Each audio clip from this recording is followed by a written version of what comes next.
بسم اللہ الرحمن الرحیم۔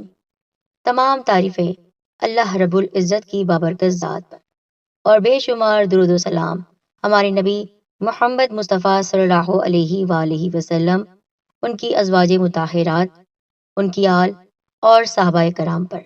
السلام علیکم ورحمۃ اللہ وبرکاتہ۔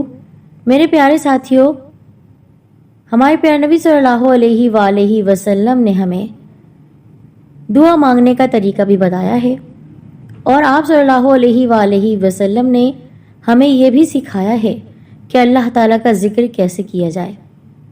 اور جب شروع ہوتا ہے ماہ ربیع جو کہ پیارے نبی صلی اللہ علیہ وآلہ وسلم کی پیدائش کا مہینہ ہے، تو سوچئے کتنی رحمت اور برکت حاصل ہوگی اگر ہم اس مہینے کی شروعات میں بھی کر لیں اللہ کا ذکر۔ تو ماہ ربیع الاول کا چاند دیکھ کر آپ نے کرنا ہے یہ بہت خاص عمل۔ تسبیح کے 3 دانوں پر 3 بار یہ آیت پڑھ لیں، اللہ تعالیٰ آپ کی ہر حاجت کو پورا کرے گا اور جو دعا مانگیں گے وہ انشاءاللہ قبول ہوگی۔ چلیے یہ ویڈیو دیکھتے ہیں۔ اس سے پہلے میں گزارش کرتی ہوں ہمارے چینل سید الدین کارنر کو سبسکرائب کیجیے، بیل آئیکن کو ساتھ دبائیے، آل نوٹیفیکیشن پر کلک کرنا ہرگز نہ بھولے گا۔ پیارے ساتھیوں، ماہ ربیع الاول اسلامی سال کا تیسرا مہینہ ہے، اور اس ماہ مبارک میں باعث تخلیق کائنات رحمت للعالمین جناب احمد مجتبی محمد مصطفیٰ صلی اللہ علیہ وآلہ وسلم کی آمد ہوئی۔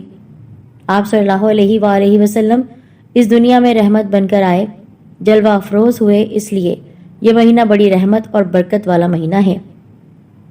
ماہ ربیع الاول کا چاند دیکھ کر ہم سب کو بھی سنت محمدیہ صلی اللہ علیہ وآلہ وسلم ادا کرنی ہے۔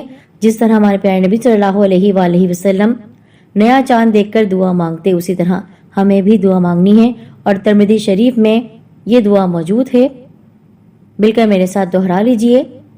بسم اللہ الرحمن الرحیم۔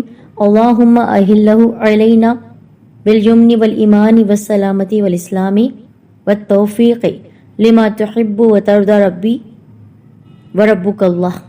جب آپ نے یہ دعا پڑھ لی تو اس کے بعد آپ کو ایک ایسا عمل، ایسا وظیفہ کرنا ہے جس کو آپ نے تسبیح کے دانوں پر پڑھنا ہے، اور یہ مختصر سی آیت ہے، بہت کم وقت لگے گا، اور بہت کم وقت میں یعنی سیکنڈ میں آپ کو وہ کچھ مل جائے گا جس کا آپ نے سوچا بھی نہ ہوگا۔ انشاءاللہ اس کو کرنے کے بعد اللہ تعالیٰ کو آپ پر اتنا پیار آ جائے گا کہ تسبیح ابھی ہاتھ میں ہوگی اور منہ سے نکالی ہوئی بات فوراً قبول ہو جائے گی۔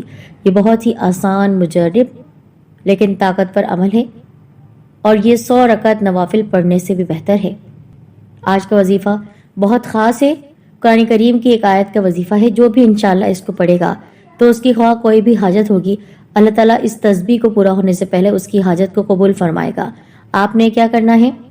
سب سے پہلے درود پاک اول اور آخر پڑھنا ہے۔ کسی بھی وقت میں یہ وظیفہ آپ کر سکتے ہیں، مغرب کی نماز پڑھنے کے بعد بھی یا پھر عشاء کی نماز پڑھنے کے بعد بھی آپ یہ عمل کر سکتے ہیں۔ وقت مقرر نہیں، لیکن پاک صاف جگہ پر بیٹھ کر باوضو حالت میں اس وظیفے کو آپ کیجئے۔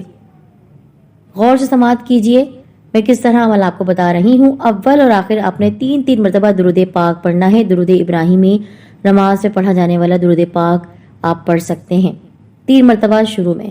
پھر آپ نے ایک تسبیح لینی ہے 100 دانوں والی، اس پر 3 تسبیح پڑھنی ہے۔ غور سے سماعت کیجئے کس طرح تسبیح پڑھنی ہے، یعنی آپ نے یہ قرآنی آیت ایاک نعبد و ایاک نستعین، ایک آیت کو 3 مرتبہ اس تسبیح کے دانوں پر پڑھنا ہے۔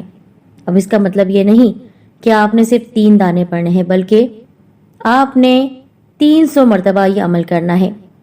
یعنی آپ نے 3 مرتبہ درود پاک پڑھا، پھر آپ نے 300 مرتبہ یعنی 300 ٹائمز یہ تسبیح پڑھنی ہے، ایاک نعبد و ایاک نستعین، 100 مرتبہ۔ تو اس طرح اللہ تعالیٰ سے اپنی حاجت کو آپ نے طلب کرنا ہے۔ جب آپ اپنی حاجت کو طلب کریں گے تو اللہ کے حکم سے اللہ رب کریم آپ کی تمام حاجات کو فوراً قبول فرمائے گا، کیونکہ اللہ تعالیٰ کی وحدانیت بیان کی گئی ہے اس آیت میں، اور یہ سورہ فاتحہ کی آیت مبارکہ ہے، اور شیخ کرام سے منقول ہے کہ یہ مقاصد دین میں اور دنیاوی دونوں کے حوالے سے بہت خاص ہے۔ جو بھی اس کے ذریعے سے اللہ تعالیٰ سے حاجت طلب کرتا ہے اللہ تعالیٰ اسے فوراً قبول کرتا ہے، اس کی حاجت روائی کرتا ہے، خواہ وہ کسی بھی حوالے سے ہو۔ انشاءاللہ اللہ تعالیٰ آپ کے تمام حاجتوں کو پورا فرمائے گا۔ یہ عمل جہاں تک ممکن ہے آپ شیئر کریں، اور ربیع الاول کے مہینے میں زیادہ سے زیادہ درود پاک کا نذرانہ سرکار دو عالم صلی اللہ علیہ وآلہ وسلم کی عظیم بارگاہ میں پیش کریں۔ اپنا خیال رکھیں، دوسروں کا خیال رکھیں۔ جزاک اللہ خیر۔